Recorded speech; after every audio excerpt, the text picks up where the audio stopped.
You're looking at a live view of 8:34 p.m. Eastern Standard Time from the Space Center in Florida. Thanks for logging in for the SpainSat NG I mission, SpaceX's 13th mission of the year. I'm John Innsbrucker, and I'm the Principal Integration Engineer for Falcon here at SpaceX in Hawthorne, California. Today we are launching the SpainSat NG I satellite to a Geostationary Transfer Orbit on behalf of our customer, Hidesat. Hidesat is a government satellite operator and services provider operating secure communication satellites, synthetic aperture Earth observation satellites, and maritime monitoring. Hidesat has provided Earth observation services with radar technology through the PATH satellite, which SpaceX launched on a Falcon 9 back in 2018. SpainSat NG is a new program developed by Hidesat to improve the secure satellite communications and defense capabilities of the Spanish government, its allies, and international organizations, including the European Union's GovSatcom and NATO. SpainSat will cover an extensive area that ranges from the United States and South America to the Middle East, Africa, and Europe, reaching as far as Singapore. Now we're currently at T-minus 11 minutes 25 seconds and counting. We're looking good for an on-time liftoff. However, if for any reason we are unable to launch today, a backup opportunity is available tomorrow at the same time. But the good news is Falcon 9 is healthy, the range is ready to support, the weather's been good all day and continues to look outstanding. We're not tracking any concerns for launch in just over 11 minutes. And with that, let's take a look at today's Falcon 9. The two-stage Falcon 9 you can see on your screen with its payload fairing is 70 meters or 229 feet tall. When it's fully loaded, it'll hold just over 1 million pounds of propellant, which the vehicle will burn through in less than 3 minutes after liftoff. Propellant loading did begin on time at T-minus 35 minutes this evening. The second stage fuel tank is fully loaded.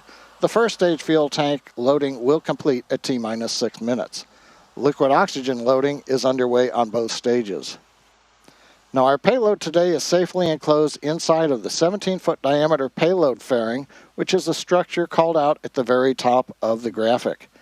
It's made of a carbon composite material, and the two sides of the fairing form a clamshell around the satellite to protect it during ascent.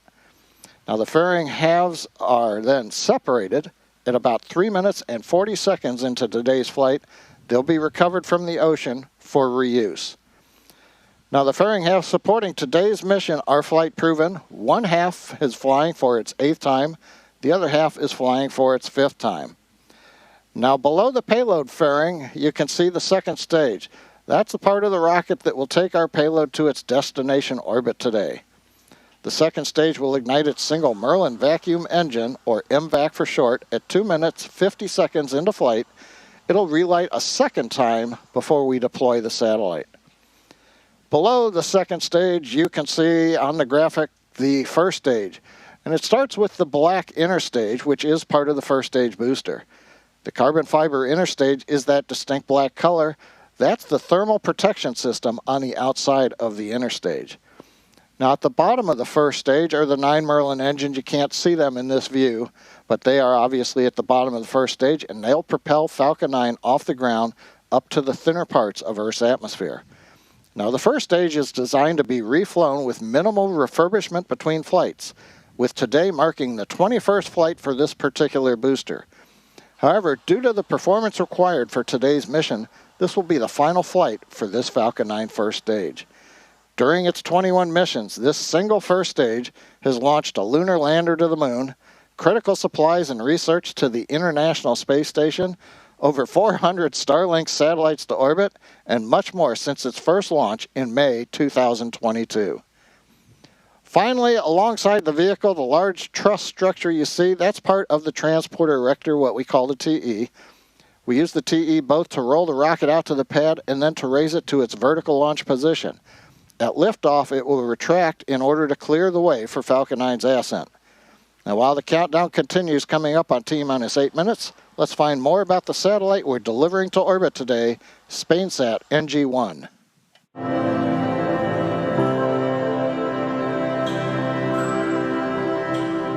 The SpainSat NG program will provide a sovereign, secure communications capability for government missions, with 2 new generation satellites based on Airbus's Eurostar Neo platform, which is developed under the European Space Agency's partnership projects. The SpainSat NG program is under the responsibility of Hidesat. Hidesat is an international service provider of X and military Ka-band for government and military applications. Our role in the program SpainSat NG is to be the customer of the full program, including the space and ground segment, the launch, and the operation and exploitation of the satellite during 15 years lifetime. What's unique about the SpainSat NG program is the PASIS 3 funding partnership model.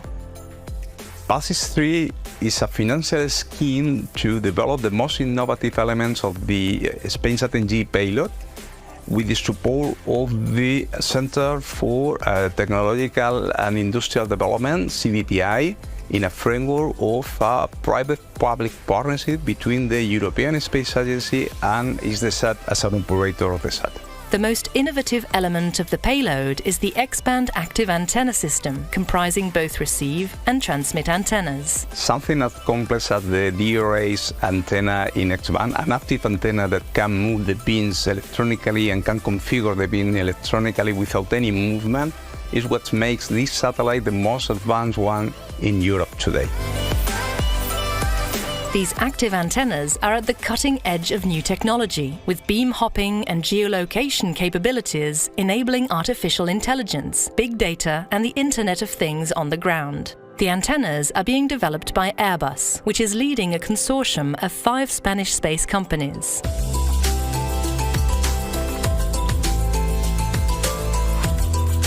The active antennas are already in production. Actually, they are in the assembly, integration, and test phase. That is the last phase before delivery of the antennas. It's done in Barajas site in Airbus Defense Space in Spain, and it will be delivered to Toulouse. For SpainSat NG I, the mating between the communication module and the service module has taken place in Airbus facilities in Toulouse. This was the first step of the final satellite AIT phase. The SpainSat NG program has been a very good example of institutional and industrial collaboration. In the industrial part, it has been a very good collaboration between the 2 main industries in Europe, being Airbus and Thales Aerospace, including all the Spanish industries in this important program. Airbus works to safeguard Europe's citizens and strategic autonomy. Through SpainSat NG, it will provide secure, resilient and flexible communications for those who keep us safe.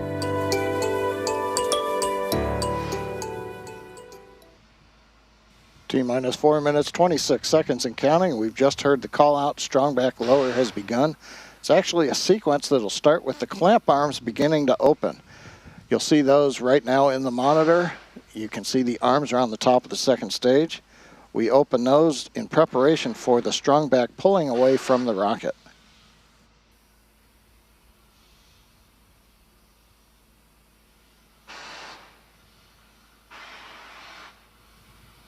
And you can see the arms coming open now.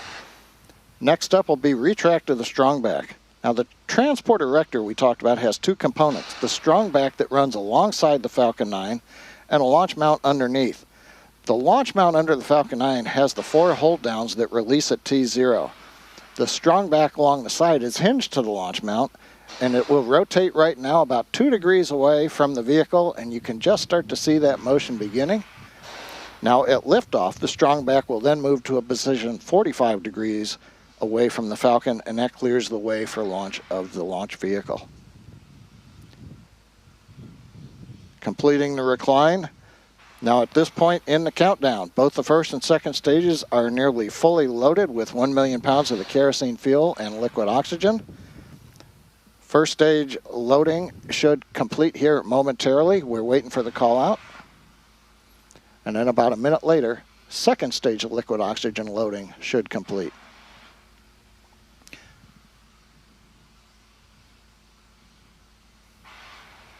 Now the white clouds... Stage 1 LOX load is complete. Stage 1 LOX load complete. We're on time. We're down to one more tank to finish loading. Stage 2 LOX. The white clouds that you're seeing around the vehicle, they're formed as the chilled gas vents overboard to maintain pressure in the tanks as needed. Current temperature at the launch site's a balmy 63 Fahrenheit, 17 Celsius. And when the gas meets that warm Florida air, it condenses the moisture in the air and it forms those clouds. As we wait for T-minus 2 minutes and the start of the second stage LOX closeout, a few more things that'll happen in the last part of the countdown. At T-minus 60 seconds, Falcon 9 will be in startup. That means the rocket's autonomous internal flight computers have taken over the launch countdown. There are computers on both the first and second stages. Stage 2 LOX load is complete. LOX load complete on second stage. That means the 1,000,000 pounds propellant is completely loaded now on both the first and the second stages. Next major activity is going to come up at T-minus 1 minute 30 seconds. That's going to be the ground gas closeouts. We'll begin venting pressures in the strongback overboard. Make sure everything is drained in preparation for launch.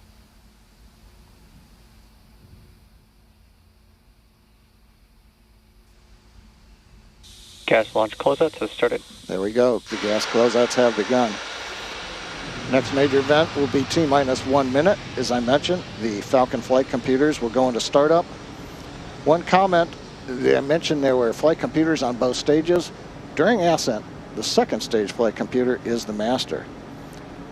As we count down at T-minus 2 seconds, we'll begin the Merlin 1D engine ignition sequence. The flight computers will command the hold downs to release at T0. Falcon 9 is in startup. Falcon 9's gone into startup. The flight computers are now controlling the launch vehicle. Falcon 9's looking good. SpainSat is ready to go. Falcon 9 team's working no issues. The weather is excellent. The range is ready. Launch director, go for launch. And the launch directors go for launch. Let's listen in to the flight of SpainSat NG I.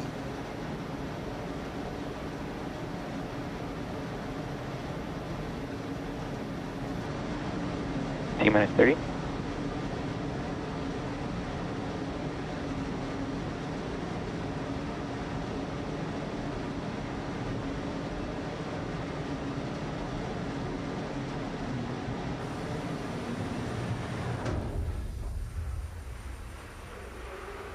T-minus 10, 9, 8, 7, 6, 5, 4, 3, 2, 1, ignition, liftoff. Go SpaceX, go SpainSat NG I.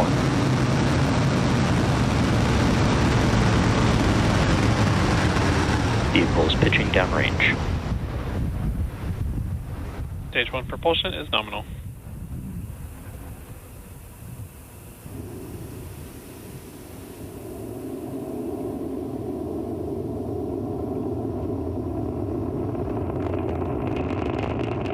T-plus 30 seconds, Falcon 9 has successfully lifted off from Complex 39A at Kennedy Space Center.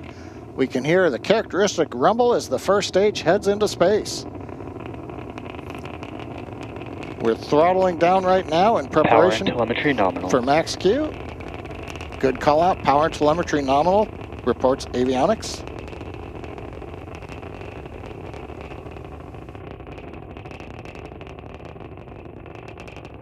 Falcon 9 is supersonic. And we have throttled back up to power.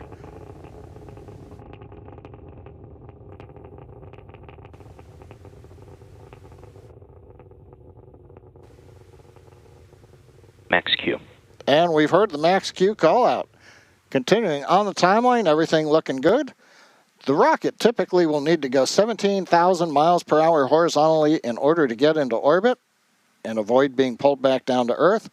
To help go from vertical to horizontal, the first stage performed a pitch kick just after liftoff, about 10 seconds into flight, or what's also known as a gravity turn. The engines gimbal a small amount, and that slowly turns the first stage from going straight up to going horizontal with the help of gravity, and eventually we will be roughly horizontal to Earth as we achieve orbit. Now you can track the progress to orbit by keeping an eye on the left side of your display. That's showing the first stage velocity and altitude, and then we'll have displays for the second stage as we get past stage separation. Now we're going to have coming up in about 30 seconds the start of the typical 3 quick events. Main engine cutoff, or MECO, you'll hear the call out. We'll shut down the 9 Merlin engines on the first stage. The pneumatic system, the stage separation pushers, will then push the first stage away from the second stage for stage separation, and the MVAC-D engine will ignite, and then fairing separation. For now, let's listen and watch for the events.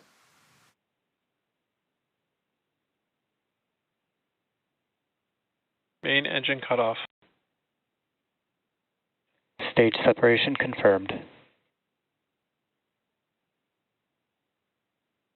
MVAC ignition.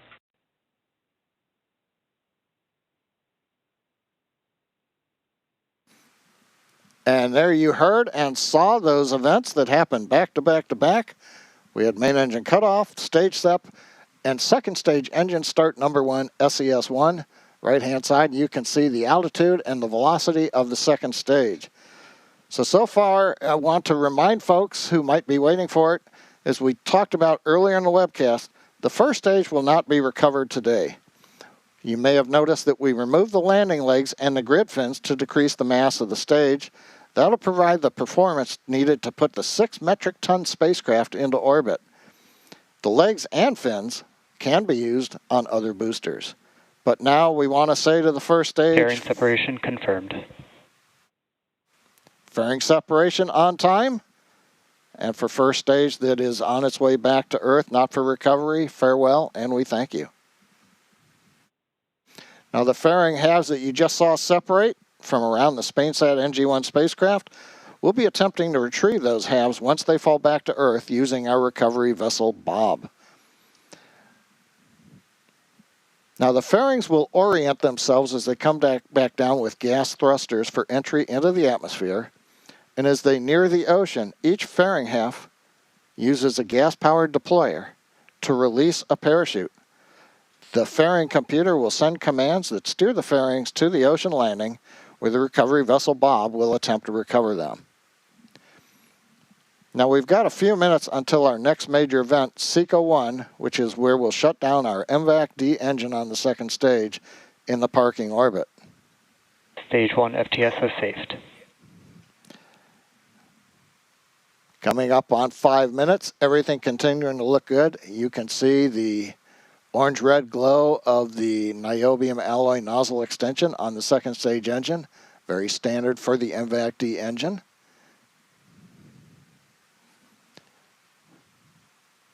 Five minutes, everything continues to look good. Now you'll notice the speed continuing to increase on the display for stage 2. That speed is obviously increasing. That's because the acceleration is going to increase throughout the burn. The thrust of the MVAC-D engine, just over 220,000 pounds of thrust in vacuum, stays constant during the burn. But as we burn off the propellant, the mass is decreasing. And so for those who remember force equal mass times acceleration, if the force is constant but the mass decreases, the acceleration is going to increase. For this first burn, the stack will be doing about 3.8 G's acceleration as we get to SECO-1.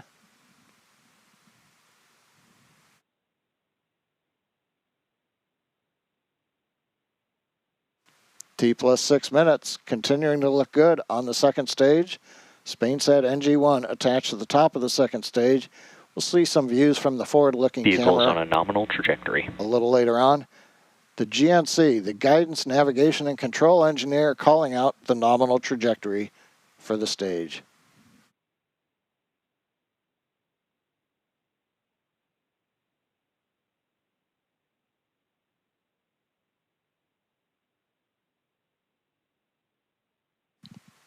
Six and a half minutes into flight, continuing to look good on the burn. Next major event's going to come up a little bit after 7 minutes. We should hear a call out of terminal guidance on the second stage as we begin to get ready for shutdown at T plus 8 minutes and 1 second.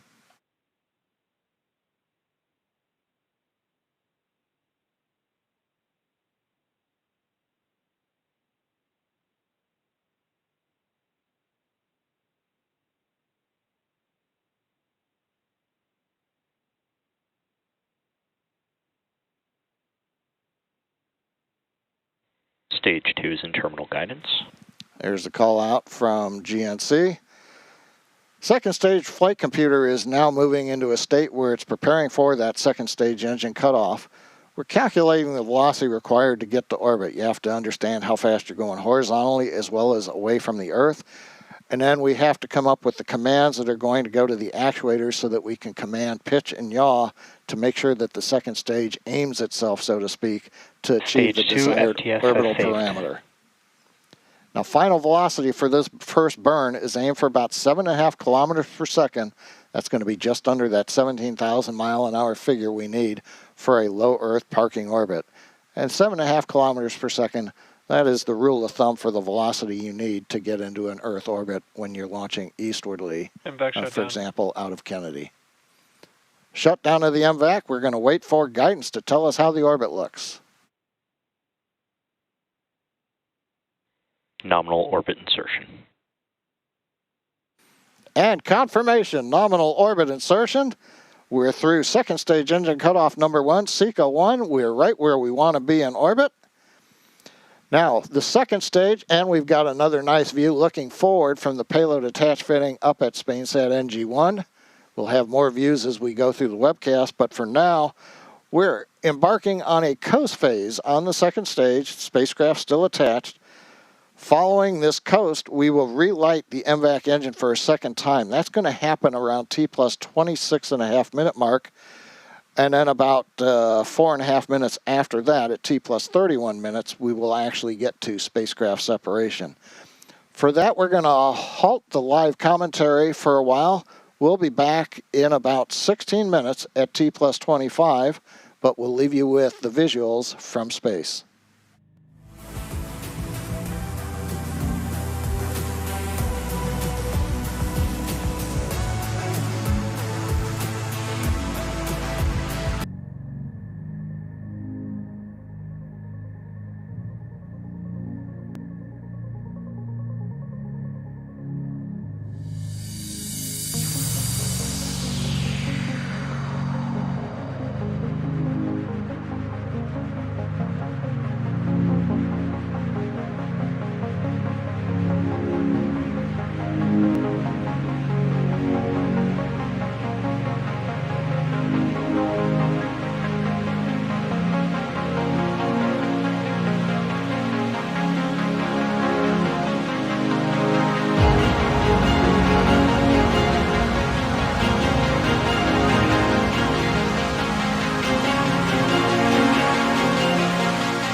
quick recap, we had an on-time liftoff at 8:34 p.m. Eastern Standard Time from 39A at Kennedy Space Center. Successful first stage shutdown, stage separation. We had a good burn on the second stage engine. We also had the fairing separation that we saw. Fairing halves back to the ocean right now, where they'll be recovered. One fairing half, that was its 8th flight. The other one was its 5th flight. We also then got into the desired orbit, and that's where we are right now, finishing up a coast phase, and we're just about 35 seconds away from relight of the MVAC engine for the second time, and that'll propel the stack into the desired geostationary transfer orbit.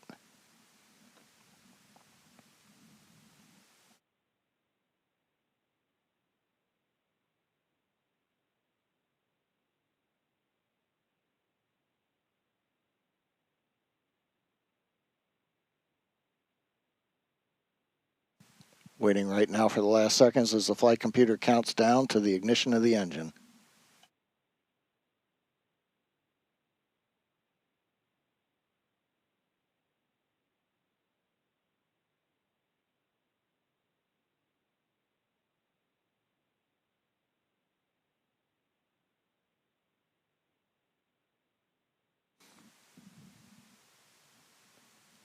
Ignition of the MVAC-D engine. Now this burn's going to last about 67 seconds. That's typical for a geostationary mission. If you're watching the speed gauge on the right-hand side of the display, you're going to see that we're going to add about 2,500 meters per second to the velocity of the second stage, which is still carrying the SpainSat NG I payload on top. Now during this burn, as we continue burning off the remainder of the propellant, the acceleration will reach 4.8 G at the end of the burn. This is about 1 G more acceleration than we had on the first burn of the second stage when we had a lot more propellant on board.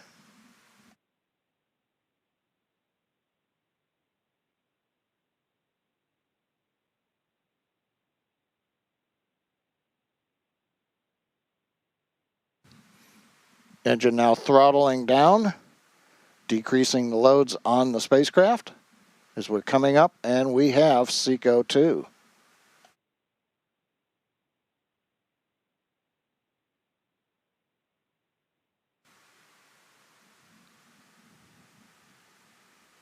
Nominal orbit insertion.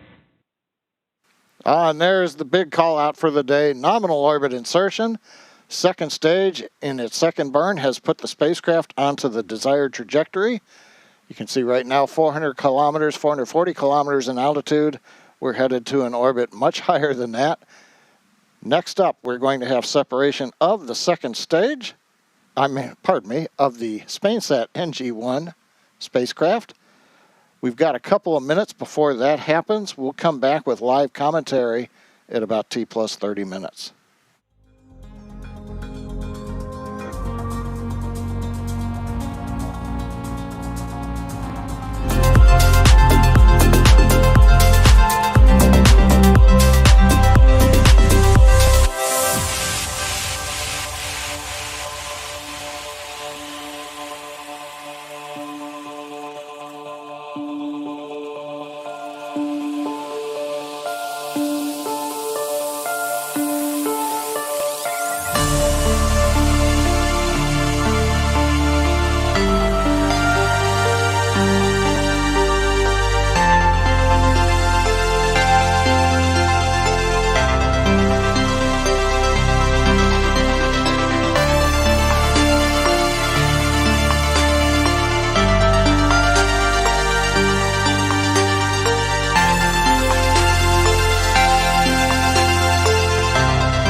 altitude later this year. And the SpainSat satellites will replace the existing SpainSat launched in 2006 and the XTAR EUR launched in 2005. The view right now looking up from the camera on the second stage mounted on the payload attached fitting. You're looking at the bottom of SpainSat NG I. And we're waiting for payload deploy. SpainSat NG I deploy confirmed. Avionics engineer calling out successful deploy. You can see it on the screen. Springs pushing the second stage and the SpainSat NG I spacecraft away from each other. And with that successful deploy of SpainSat NG I satellite, it begins its journey to its final destination. With that, that's going to wrap up our coverage for today. All of us at SpaceX want to give a big thank you to our customer Hidesat. We also want to give a shout out to the Eastern Range, Kennedy Space Center, and the Federal Aviation Administration for supporting today's launch. And as always, thanks to all our viewers for logging on and your continued support. Be sure to follow us using @SpaceX on X for mission updates. I'm John Innsbrucker. We'll see you again soon.